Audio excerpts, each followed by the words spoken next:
Berndeutsch-Kürzli für Anfänger von Günter Struchen.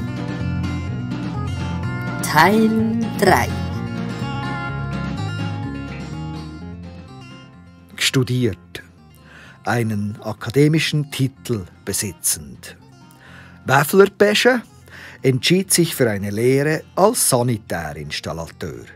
Dies, obwohl die Eltern darauf bestanden hatten, dass er, wie sie selber, ein studierter Betriebswirt werden sollte. Das Leben schenkte Pesche viel Glück und seinen Eltern Syphilis und je einen Bandscheibenvorfall.